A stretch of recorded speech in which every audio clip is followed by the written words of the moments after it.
Olá pessoal, sou eu, Gustavo Oliveira aqui do nosso canal. Eu quero falar uma coisa importante para você hoje. Não tenho capital. Como é que eu começo? Isso. Tive inclusive esses dias num debate muito interessante com várias pessoas do segmento que aconteceu lá em Jundiaí, na cervejaria Cavoc, que também foi um membro aqui do Mapa da Cerveja Artesanal, um cara que já participou do nosso programa, o Marco Cunha. Recomendo que vocês vão lá para ver o brewpub deles, que é muito bacana, muito legal, ficou muito interessante, é temático, na temática de piloto de avião, dessas coisas de aviação, muito legal. Mas o papo hoje é, não tenho capital, como eu começo? Por onde eu começo? Então, eu fiz aqui apenas um slidezinho de apoio para a gente falar de vários aspectos, e aí você vai falar, você vai falar para eu procurar investidor. Não, já fica com isso na cabeça, porque sem isso que a gente vai falar aqui, nem adianta você ir atrás de investidor, nem adianta você perder seu tempo, nem adianta você querer dar um passo maior que a perna. Antes de ir para o investidor, a gente tem que falar de várias outras coisas. E outra. Não cai nesse papo de que você precisa de R$500 mil, R$1 milhão para começar um negócio, porque isso não é verdade. Você pode, claro, gastar, o céu é o limite para você gastar. Agora, que você pode começar com muito menos, você pode. Tudo bem? Então, antes de pensar em investidor, vamos ver se você consegue resolver isso por conta própria. Vamos tentar quebrar aí alguns paradigmas. Eu vou passar aqui para os nossos slides, de maneira que a gente possa visualizar aqui, só para ter uma orientação, um guia, né? Nada além. Então, vamos lá. Bom, não tenho capital, como eu começo? Primeiro passo. Compreenda o mercado cervejeiro. O mercado cervejeiro não é um mercado mais fácil de entrar. Embora ele seja um mercado que mais tenha crescido nesses últimos anos, e com certeza, apesar da crise econômica do Brasil nesses últimos 4, 5 anos, ele foi talvez um dos mercados que menos foi afetado. Por quê? Porque havia uma demanda reprimida por esse produto. Demanda reprimida, eu imagino que você saiba, mas se você não entender muito bem o que é uma demanda reprimida, significa que o mercado esperava por esse produto e quando ele chegou, foi rapidamente aceito e naturalmente foi evoluindo, crescendo e ganhando mercado, ganhando espaço, tomando o lugar de outras coisas que não haviam. As pessoas vão experimentando uma coisa nova e vão dando lugar a outros que não conheciam. Então é muito interessante, mas esse é um comportamento do mundo inteiro. Quem já teve a oportunidade de estar fora do Brasil em alguma situação, sabe que fora do Brasil é muito mais fácil você encontrar cervejas artesanais e essa cultura. Não são todos os países, mas na Europa isso é muito comum, nos Estados Unidos, até no México. Pode ter certeza que o México, em termos, né, de divisão de classes sociais, estrutura econômica, etc., é muito parecido com o Brasil. E também tem bastante desigualdade, também tem pobreza, enfim. E lá o mercado cervejeiro artesanal deve estar beirando já os seus 14%. Então é interessante que você fique com isso na cabeça, porque é uma questão de tempo até o Brasil alcançar esses pelo menos 10% do mercado de artesanal. Bom, então, compreendendo o mercado cervejeiro brasileiro. Agora vamos esquecer os países estrangeiros, vamos falar um pouquinho do mercado brasileiro. O mercado brasileiro, ele tem hoje cerca de um pouquinho mais que 2% de participação de artesanal. A gente fala aí entre 2% e 2,5%. Até conversei com o Carlos Lapoli, que é o atual presidente da Abracerva, Associação Brasileira de Cerveja Artesanal. A gente debateu sobre esse assunto e ele falou que ele já entende que nós já estamos mais próximo do 2,5% do que do 2%. Mas mesmo assim, para chegar nos 10% ainda falta bastante, né? De 4 a 5 vezes o tamanho que nós estamos hoje. Então, em linhas gerais, o que eu recomendo? Eu recomendo que você faça essa análise, entenda que esse mercado... Então, qual a primeira análise você pode fazer? Qual que é o tamanho do mercado inteiro? Quantos hectolitros ou quantos bilhões de litros de litros de cerveja são vendidos por ano no Brasil, ou então são consumidos, né? Porque às vezes você exporta, né? Então a venda não reflete a realidade, são consumidos, né? Existe um dado aí não muito recente que fala em 60,7 litros per capita, né? Independente pelo total da população, é uma divisão pelo total da população. Então isso já é um bom indicador. Em algum momento aqui depois eu vou fazer uma apresentação falando só especificamente disso, pode ter certeza, mostrando esses números em detalhes. Mas então, se o consumo é 60,7 por litro, você consegue colocar e estimar quanto é que se consome de litros na sua cidade, né? Pelo total de habitantes que você tem da sua cidade usando o IBGE. Eu acho que esse primeiro dado é fundamental para você fazer qualquer planejamento. Se a sua cidade, então, tem 10 mil habitantes, então você tem que pensar aí que você tem 60 mil litros potenciais por mês para trabalhar. Se o mercado de artesanal hoje for 2,5%, então você tem que fazer aí a conta, vai dar 2,5 de 60 mil, vai dar 12.200, 1.500 litros mês. 1.500 litros mês é um número relativamente baixo, mas pensando que você pode, de repente, alcançar 10% desse mercado, você tem aí um potencial para 6.000 litros mês. Opa, aí já ficou interessante. Aí qual é o próximo passo depois que você fizer isso? Depois que você fizer isso, você vai ver, tem alguma outra micro cervejaria aqui na região, na minha região, ou na minha cidade, ou no meu bairro, que consiga, que de repente já ocupa uma fatia grande disso? Porque aí você está fazendo o quê? Uma análise de concorrência, né? E isso vai te ajudar. E pegando esse gancho, né, desses números, já indo para pensando em oportunidades e ameaças, né, já que eu já estou falando disso, minha sugestão é você fazer uma análise SWOT.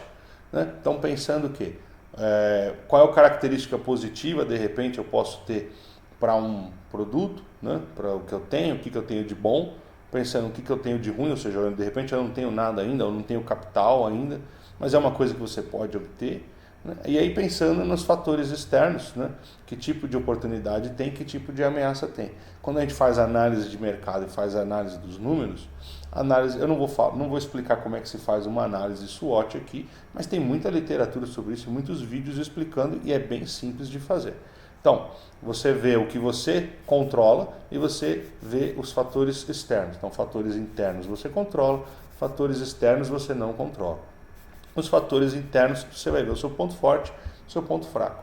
Nos fatores internos e nos fatores externos você vai ver quem são os seus concorrentes, quais são as ameaças, o mercado em si e as oportunidades que você tem. Então, se você tem aí, nessa consideração que eu fiz, né, 60 mil litros para vender, e você tem esse potencial de mercado, minha sugestão é que você trabalhe esse número e que você veja quantos litros. Então vamos supor que você consiga vender aí 2.000 litros por mês. Se você vender isso a um valor de de R$25 o litro, por exemplo, você vai estar faturando aí 50 mil. Quanto você gastou para produzir isso? Alguma coisa em torno de 10 mil? Então vai ter uma margem aí de repente 40 mil reais, né?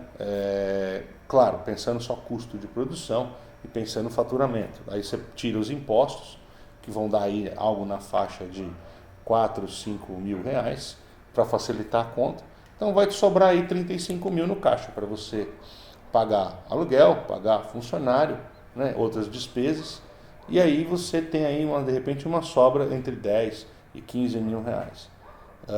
Se você ainda agregar comida nisso, você fizer um brewpub, isso na forma de um brewpub, você com certeza vai ter aí muita possibilidade de agregar ainda mais valor. Então, isso é uma coisa que vale a pena você pensar, né? Porque se você não planeja isso da forma como eu estou falando, o que vai acontecer?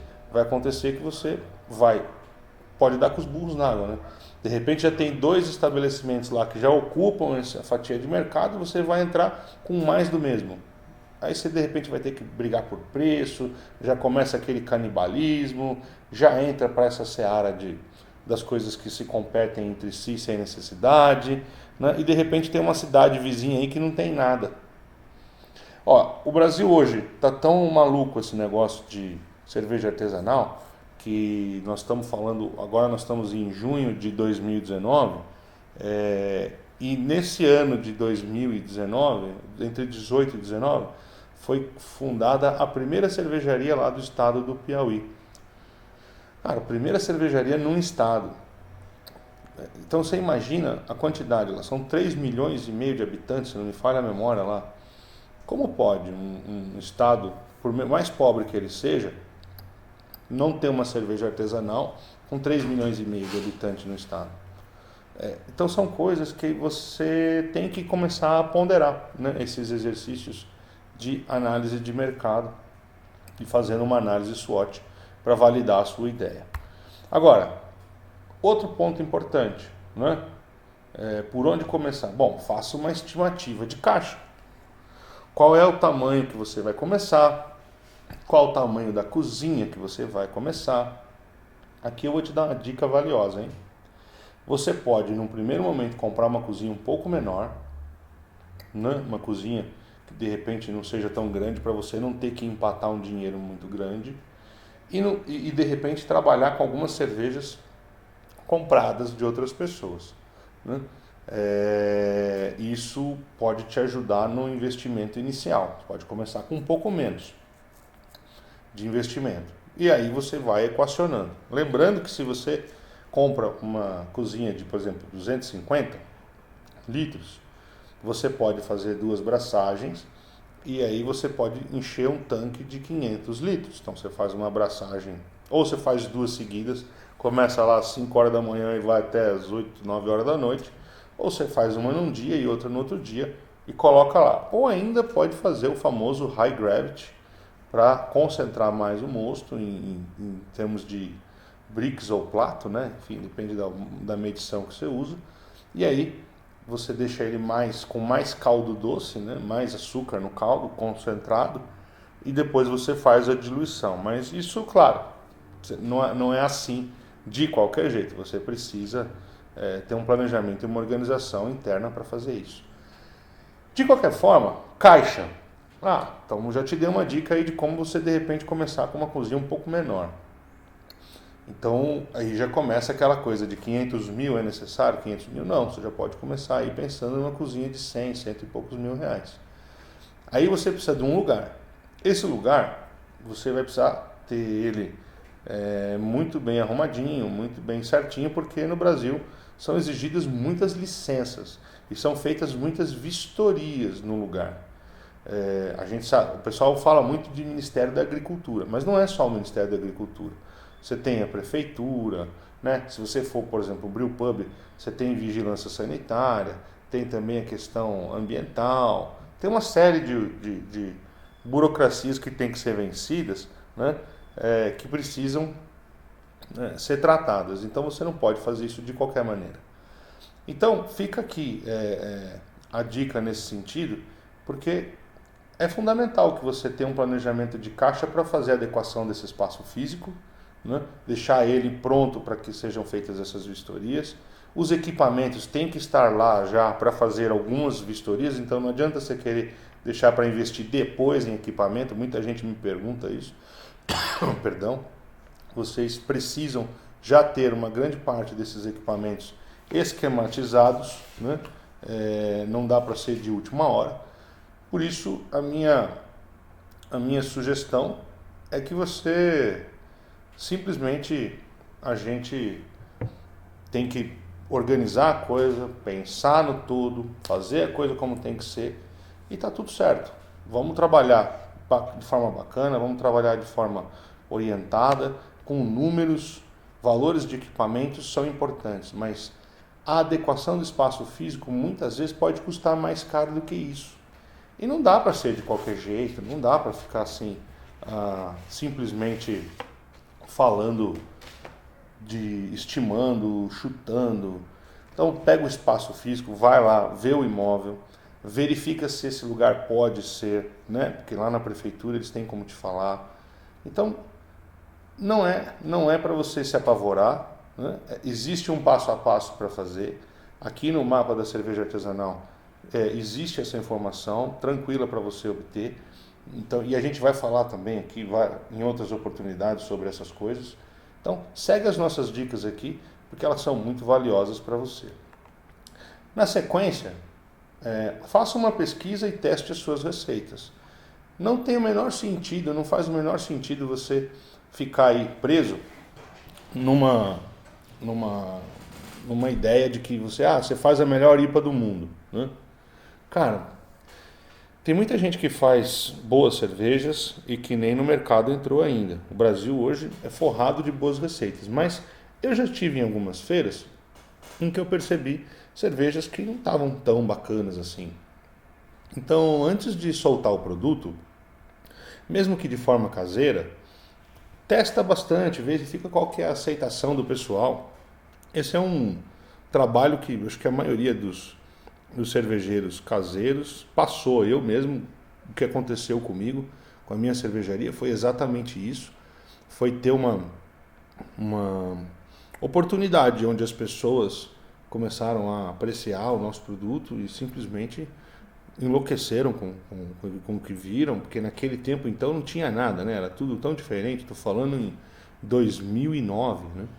Que a gente começou a fazer cerveja. Então, de verdade, eu penso que você, claro, todo mundo sonha em pôr sua cerveja na gôndola, mas testa ela primeiro antes, né? Eu sei que é óbvio o que eu estou falando, mas nem sempre as pessoas seguem essas diretrizes, essas máximas, né? E claro, pesquisa, não só com os amigos, às vezes os amigos são tendenciosos, né? Chama um amigo do amigo, faz aí algumas braçagens e testa. Isso vai te ajudar com certeza. E aí, por fim, monte um plano de negócio, tá? Um plano de negócio com certeza uma diretriz geral. Ele é como se fosse um guarda-chuva que abrange tudo isso que a gente falou e um pouco mais, no sentido de você ter o passo a passo, por onde começar, tanto no aspecto de licença, como na montagem do estabelecimento, como na formação da equipe, como em diversos aspectos que são fundamentais para você seguir esse planejamento. Então, a minha dica para você é muito simples. Junte todas essas ideias primeiras, siga exatamente nessa ordem que eu estou falando. Isso vai fazer muita diferença para você, vai te ajudar. Um plano de negócio, no meu modo de entender, você tem fontes bibliográficas muito grandes, muito extensas sobre isso. Usa primeiro aquele Canva Business Model, né? Ou Canvas Project, que é um modelo de projeto muito interessante. Nesse formato você vai ter uma evolução, já um planejamento todo ele montado. Ele é muito rápido de ser feito e não tem assim, né? Vai direto em perguntas e respostas e você consegue assim construir um planejamento mais estruturado.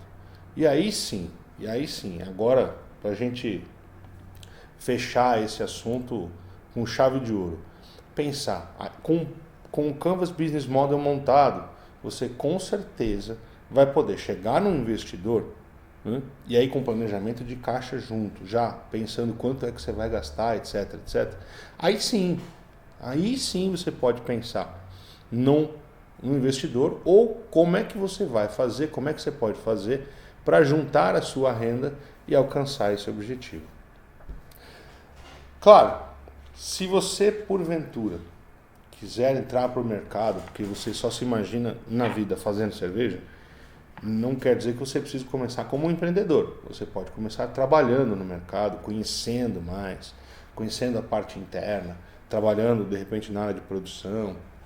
Cada dia que passa tem mais cervejaria abrindo. Então você pode começar trabalhando na área, sem dúvida.